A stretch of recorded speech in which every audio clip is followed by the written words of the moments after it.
बिस्मिल्लाहिर्रहमानिर्रहीम। अल्लाहुम्मा सल्ली अला सय्यदना मुहम्मद व अला आलि सय्यदना मुहम्मद। अस्सलामु अलैकुम व रहमतुल्लाहि व बरकातुहू। आपका भाई अदनान एक दफ़ा फिर हाज़िर खिदमत है और आज जो मैं मौजू लेके आया हूँ वो ज़िंदगी के अहम तरीन मौज़ूआत में से है और बहुत इंपॉर्टेंट लाइफ स्किल्स इसके अंदर हैं जो आपसे शेयर करने जा रहा हूँ। और ये मौजू है वालिदैन के रेफरेंस से, उनकी तबा फरमाबरदारी के रेफरेंस से, और ये पार्ट नंबर 1 है जिसमें मैं इस सब्जेक्ट के रेफरेंस से अल्लाह ने क्या हुक्म फरमा रखा है कुरान में और नबी सल्लल्लाहु अलैहि वसल्लम की ज़िंदगी से क्या अहकाम मिलते हैं वो आपसे शेयर करूँगा। चूँकि मुझे ख़दशा है कि वीडियो ये सब्जेक्ट बड़ा अहम है और ये वीलॉग लंबा हो जाएगा, दैट इज़ वाई इसको मैंने 4 में स्प्लिट किया।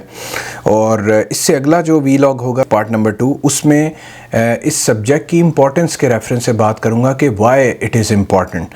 फिर इससे अगला जो पार्ट नंबर 3 होगा उसके अंदर ये शेयर करूँगा कि औलाद को फरमाबरदार बनाने में पेरेंट्स का क्या रोल होता है, वो क्या कर सकते हैं, क्या उनको करना चाहिए, क्या वो नहीं करते जिसकी वजह से बच्चे फरमाबरदार नहीं बनते। सो वो शेयर करूँगा। फिर पार्ट नंबर 4 जो है उसमें शेयर करूँगा कि जो औलाद है, जो बच्चे हैं, जो टीनेजर्स हैं, उनका क्या रोल है, वो क्या कर सकते हैं जिससे उनके लिए वालिदैन की फरमाबरदारी आसान हो जाए।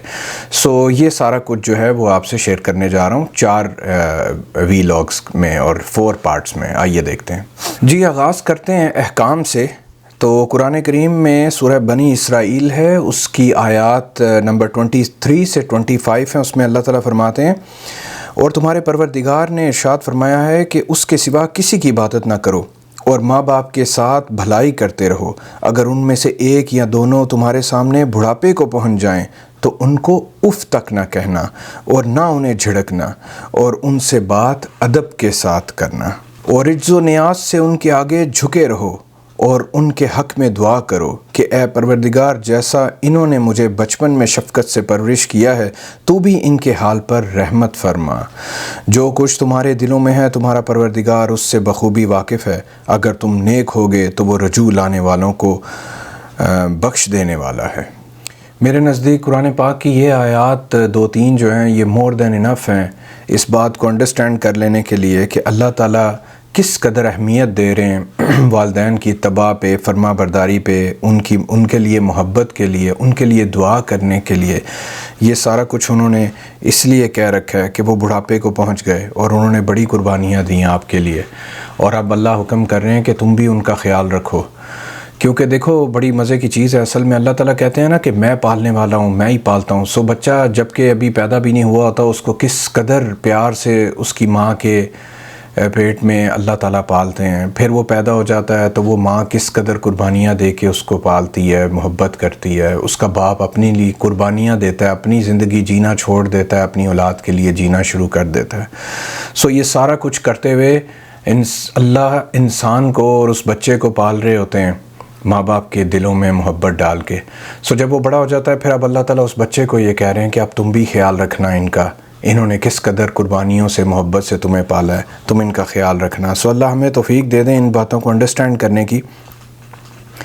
मैंने देखा है कि बहुत आसान है इबादत करना और वो ज़रूरी भी है। इन द मीन टाइम मैंने इबादत को ज़ाया होते देखा है उन लोगों की जो अपने माँ बाप के साथ बदतमीज़ी करते हैं, ख्याल नहीं करते। अल्लाह ताला तौफीक दे दें।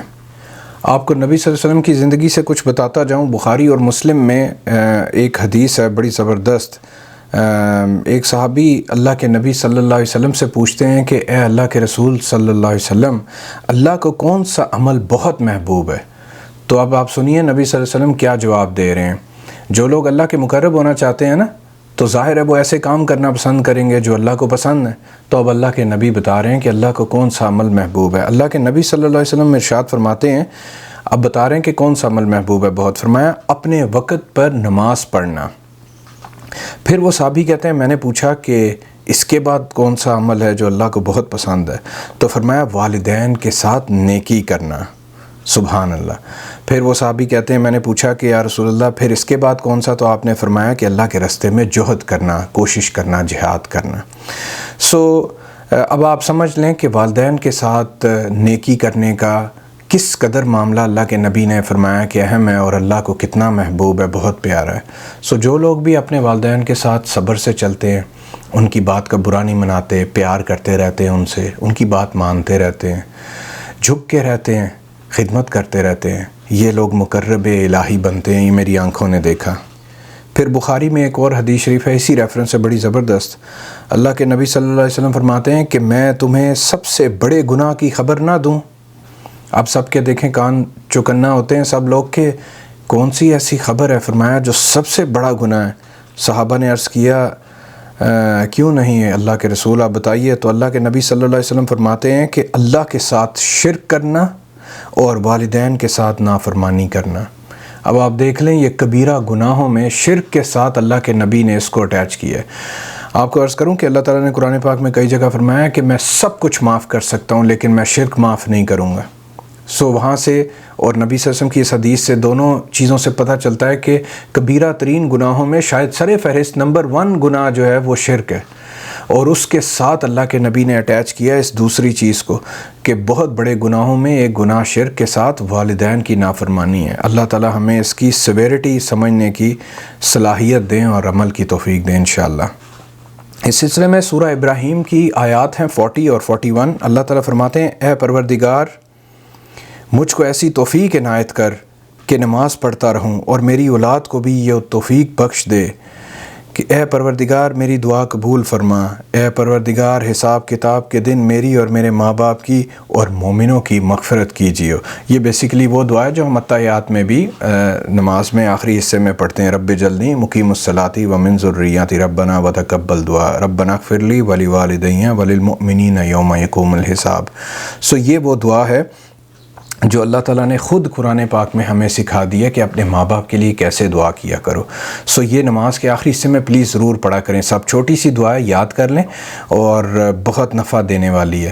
جو چیز آپ کو میں بتاؤں اللہ تعالیٰ کہہ دیں کہ تم ایسے کیا کرو، پھر بھی وہ انسان نہ کرے تو بہت بدبختی ہے، کیونکہ ان سے زیادہ کون جان سکتا ہے جو خالق کل کائنات ہے کہ کیا ہمارے لیے بہتر ہے۔ اللہ ہمیں توفیق دے دیں انشاءاللہ۔